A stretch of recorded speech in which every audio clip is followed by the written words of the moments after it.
کہ اگر مجھ سے کوئی سوال کرے کہ آپ کیسے یہ دن گزاریں گے، تو میں اس پہلو کو پیش کرنے کی سعادت حاصل کروں گا جو سلف کی روایات، صحابہ کے اعمال اور سلف صالحین کے رویوں پر مشتمل جو ایک ہمارے سامنے ٹائم مینجمنٹ آتی ہے اس کو سامنے رکھوں گا۔ سب سے پہلے میرا چونکہ ایمان ہے کہ ساری رات قیام اللیل میں روتے روتے گزر جائے، اس سے زیادہ افضل یہ ہے کہ ظہر کی نماز باجماعت پڑھنے کے لیے میں گھر سے نکلوں اور میری پیشانی پہ پسینے کا ایک قطرہ آئے،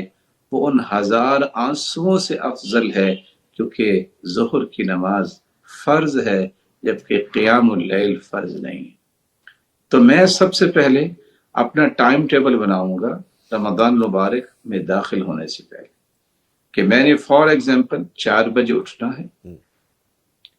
اس سے بڑی کوئی زندگی کی راحت نہیں ہے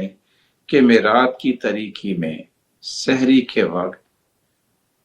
میں اللہ ذوالجلال کے سامنے کھڑا ہو جاؤں اور میں 3 انعام لینا چاہوں گا۔ سب سے پہلا انعام کہ رسول اللہ صلی اللہ علیہ وسلم نے فرمایا، وہ لوگ جن کو دیکھ کر اللہ ذوالجلال مسکراتے ہیں یہ ایسے خوش نصیب ہیں، لا حساب علیہم، قیامت کے دن ان کا کوئی بھی حساب نہیں ہوگا۔ ان خوش نصیب لوگوں میں سے ایک وہ ہے کہ جو رات کی تاریکی میں لوگ تو سو رہے ہوتے ہیں، وہ نرم و ملائم بستر بھی چھوڑتا ہے، بیوی بچوں کو بھی چھوڑتا ہے، وضو کرتا ہے اور اللہ جلال کے سامنے کھڑا ہو جاتا ہے۔ تو یہ خوش نصیبی حاصل کرنے کے لیے میں تسلی سے اٹھوں گا اور سنت کے مطابق اٹھنے کے بعد جو دعائیں پڑھی جاتی ہیں وہ دعائیں پڑھوں گا۔ الحمدللہ الذی احیانا بعدما اماتنا والیہ النشور، الحمدللہ الذی رد علی روحی وعافانی فی جسدی وأذن لی بذکری۔ میں افراتفری اختیار نہیں کروں گا، سکون سے بیٹھ کے اپنے دونوں ہاتھوں کو اپنے چہرے پہ رکھنے کے بعد نیند کو دور کروں گا اور خوشی سے یہ دعائیں پڑھوں گا۔ اور رسول اللہ صلی اللہ علیہ وسلم نے فرمایا، جو رات کی تاریکی میں جس کی آنکھ کھلتی ہے اور یہ کلمات کہہ دیتا ہے، سبحان اللہ والحمد للہ ولا الہ الا اللہ واللہ اکبر ولا حول ولا قوت الا باللہ، اور پھر جو دعا کرتا ہے اللہ اس کی دعا کو رد نہیں کرتے۔ تو میں یہ دعا کرنے کے بعد اپنی ہر وہ دعا اللہ کے سامنے پیش کروں گا اگلے ہی چند منٹوں میں جس کی مجھے سب سے زیادہ ضرورت ہے۔ اور مجھے سب سے زیادہ ضرورت یہ ہے کہ زندگی کی آخری رمق تک اللہ مجھے زیادہ حق پہ رکھے، صراط مستقیم پر رکھے، آمین، اور توحید و سنت پر آنچ، کہ مجھے یہ یقین ہو جائے کہ میں رسول اللہ صلی اللہ علیہ وسلم کی پاکیزہ اداؤں کو اختیار کرنے میں۔ اور پھر اس کے بعد قیامت کے دن کے بارے میں کہ قبر کی گھاٹیوں میں بھی کامیابی کے بعد بغیر کسی حساب کے اللہ جلال مجھے جنت میں لے جائے، مجھے، میرے والدین کو، میرے بہن بھائیوں کو، میری اولاد کو اور نسلوں کو لے جائے،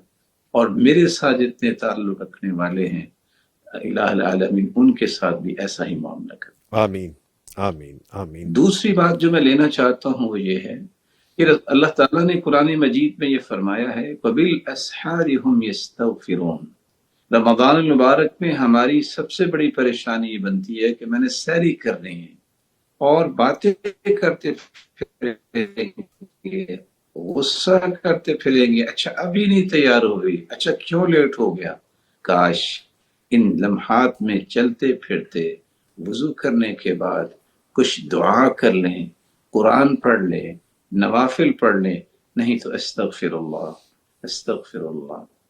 آپ بلند آواز سے نہیں پڑھ سکتے تو چلتے چلتے آپ استغفر اللہ اپنی زبان سے دہراتے جائیے، خواہ وہ آہستہ آہستہ کیوں نہ ہو، تاکہ ان لوگوں کی صف میں آپ کا نام لکھا